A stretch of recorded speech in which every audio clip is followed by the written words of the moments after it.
On 95.3, this is the Pulse Radio Show, and with no further ado, we have a very special guest in studio. I want to say special good night to Wesu Wallace. Hey. How you doing, sir? You know, I'm pretty happy. I feel like special is an understatement, man. Seriously. Well, I don't know. It depends what you mean by special. Where you're taking the flag, right?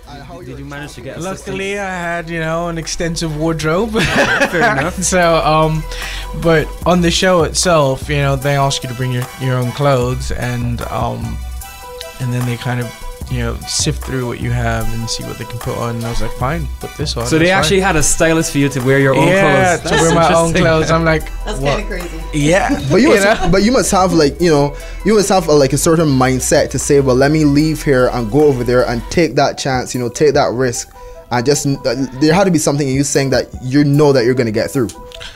Yeah, to be honest, I just believed in myself. There wasn't any predetermined notion like, oh yeah, I'm gonna get through. It's just I believe that I have a skill that's worth listening to, and we get the chance. And by chance, really, they kind of liked me, like the entire team, the television team, right, and so on. And the whole process was quite pleasant, so when I got on stage and I actually performed, halfway through the song, I just decided, well, they're not going to turn the chairs, so let's just sing, and then at the end, everything just changed. I was like, hold on, mate, I'm on TV. So that's how it went. Did you know immediately, like, when Will.i.am turned his chair around, or like were you so into it that you didn't even realize? You know what, that experience was, when the chair turned, I think I wanted to jump out of my skin. Yeah, but I had to try and remain composed, because I don't want anyone to freak out, or at least myself to freak out, and then people see it, So I was trying my hardest to remain composed, whereas other people hopped up and down, they screamed, and I was like, no, let's just breathe in and out and keep my hands up in the air, and that's it. But to answer your question, I don't even know how to answer your question. That's true. I mean, so like when you were in the moment, I mean, the heat of the moment, you want to perform for the audience, but at the same time, all of a sudden you see this chair turn around and it's this isn't just anybody. It's not just anyone. This is the guy. This is Will.i.am we're talking about. To be fair, like the entire coaches cast, you had Ollie Meyers, Tom Jones, Jennifer Hudson, Will.i.am. If any one of them had turned, it would have been great. But is he the one that you wanted at first, though? It was, my choice was between Will.i.am and Tom Jones. Wow, yeah. Reason being is that these guys have been in the industry for so long, and I figured I could learn something from either one of them. Not to say that I couldn't learn anything from Jennifer Hudson, or Ollie Meyers, but that's how I felt within, So if I by chance got all four chairs to turn, then I was like, I'm going. I would have been confused. If Tom Jones had turned for me first before Will.i.am, then I would have gone for Tom Jones. Right. But my choice was made easy, and Will.i.am turned for me, and then I was like, great, cool. We know what we're doing from here.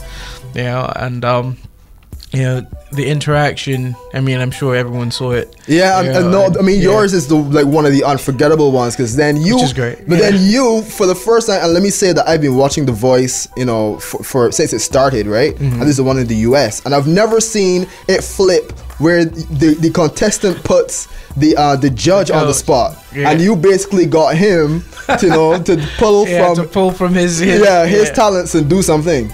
Right? It was awesome. The whole feeling was quite electric, to be honest, because I mean, a lot of it's been edited out because it's a television show, so there's only so much time that they have. But the whole process and everything that was going on, the audience chipping in, and it was fantastic. It really was. That is incredible. Really, really incredible. And I was wondering too, like, how does the reception been? Because now I think you're at like 1.1 million views on YouTube. I mean, yeah, that's crazy.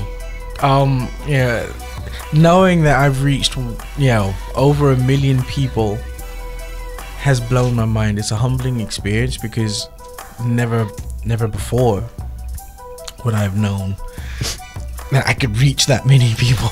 Right. That's crazy. On 95.3, we're talking live with Wesu Wallace here. What we're gonna do, we're gonna take a short break and we're gonna take in this track from Wesu. This one is called Don't Love Me, yeah? We're gonna have a talk about that one shortly when we come back. Right after this, Brilliant. The Pulse Radio Show 95.3.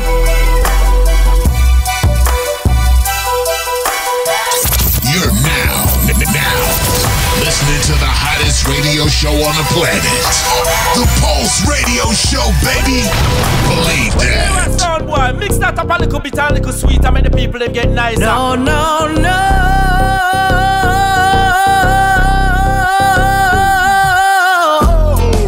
It's me, I'm writing this letter here to plead for you to mend my heart and to cease all the bleeds. Hearing every part, I wish I could travel back to where we started. Radio Show. The past, Believe in the that. past. My life without you's the opposite of fast. Shamefully slow, I'm changing moves instead of gears. I'm focused on the face of my time, wish you were here. I remember fun that we had last September through to November and December. Even the way the seasons changed was like a good book we yearned to turn the page, living out our life. You're now locked onto the Pulse Radio Show with Marcus Myers, X-Tina, and Ken Pyle. And on the 1 and 2s, Big Red the DJ. It's the Pulse Radio Show, baby. Believe that. Believe that. So we're back. We're talking to Wesu Wallace here live on the Pulse Radio Show, and we just heard a track, Don't Love Me. What's going on with the recording side of things? Do you know, well, I'm not really allowed to talk about the recording so much, but You are doing work. I am doing work, and it's not in Barbados, and it's not in the UK. It's in Switzerland. Okay. Switzerland. Why Yeah, it's in Switzerland? Switzerland. Well, everything that I'm doing right now is based in Switzerland. Really? Yeah, yeah. So I'm seeing Is the that Alps another now. hint? I'll leave I can't say anything there. All You're right, so- global, man. You're just all over international. Yeah. What's Well, that you know, experience like being traveling and being able to do what you love doing, performing? How's that? Well, I've been traveling for a while in music, but this is the first time that I'm doing Europe so much, you know. And like all my life, that I've spent in the UK, I've never actually done gigs in the UK. You know, I've always done gigs outside of the UK, and obviously, I started my music life in Barbados. I started as a teenager here in Barbados, so this is normal. Performing in Barbados is normal, but like doing Europe, and actually see it. Like, that's the first time I saw the Alps. Yeah. It's the first time I was like, hold on, I'm coming down in this plane and I'm looking at these icy mountains. Like, yo, this is dope, man. This is awesome. But the experience is good. I mean, I have to say that where I was in Montreux, these people are insanely rich. So they make me feel inadequate. Or should we say that you have more work to do? You should say. Yeah. Well, do you know what? Luckily, they like me just as I am. I wanted to ask you, what's it like now that you were on that platform? Is recognition like different? Are you seeing that people are recognizing you on the street and stuff? I do. What's odd is, I mean, I don't look like how I look like on TV. All right. Whereas it's all my wardrobe. There's nothing that's really changed. But I find that people, like, when they look at me, if they watch the show and all that, I find they go on their phones and they're staring at me and they're looking, staring. I've had some people come up to me like, were you on The Voice? I'm like, yes. They're like, oh my God, we love you. And then they all ask the same questions, especially the interaction that they saw in my blind audition where I was beatboxing and so on. So yeah, it's been nice but very strange. Okay, great. That's an interesting description. Nice but very strange. Yeah, it is. Because it comes at the weirdest, most unexpected times. Like I got off the train. That's life. Yeah, that's like life. I got off the train. I had my backpack on. I was just walking. I was tired. I was exhausted because I had a gig in London. I'm just walking, and this random couple, they walked up to me like, "Were you on The Voice?" I was like, "Yeah." They're like, "Oh my God, can you take a selfie?" I'm like, yeah. Before I had a chance to do anything, and that's happened quite a few times. I had some some parents who obviously have children that watch the show. They're like, "Were you on?" I went to a nightclub one time, you know, with some friends of mine, just drinking, and then, you know, this lady who was well in her 50s, you know, she literally bum rushed me. You know, I was like, "Oh, I know you were on The Voice." You know, I'm like, "Well, how you doing there, darling?" You know. So it's cool. It's awesome. I know you mentioned that you're currently in Europe. Where can Barbadians see you? Are you gonna do anything in Barbados while you're here? Right. So I'm trying to see if I can organize a couple gigs while I'm still here. Because I'm only here for another week and a half. Shout out to all the promoters listening. Yeah, you know. So it's quite easy to find me on social media because I am using my birth name, which is Wesu. So it's WESU. As things go now, you can literally type that in and find me straight away. You know, just, I mean, you could always find me before, but now it's just it's insane.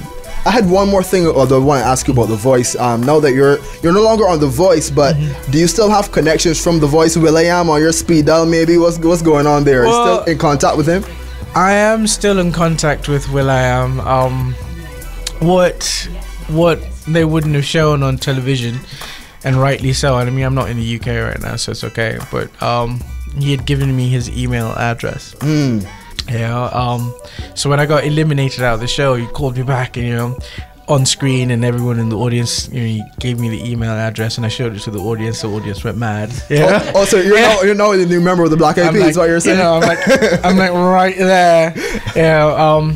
But in terms of you know, conversation and so on, it's not flowing because he's still quite busy. Yeah, of course. You know, and rightly so. I mean, he's an international artist. I'm like a newbie right now. So yeah. Wes, I want to thank you so much for passing through the Pulse Radio Show, and I sincerely wish you all the best in your future endeavors. Thank you. You're always welcome here on the Pulse, and anytime I'm here, just call me, and I will come, no doubt. We will be keeping track and definitely monitoring your progress. Nothing but progress, and all the best to you, Wesu. Thank you so much for passing through. This is the Pulse Radio Show. We got 21 minutes after the hour of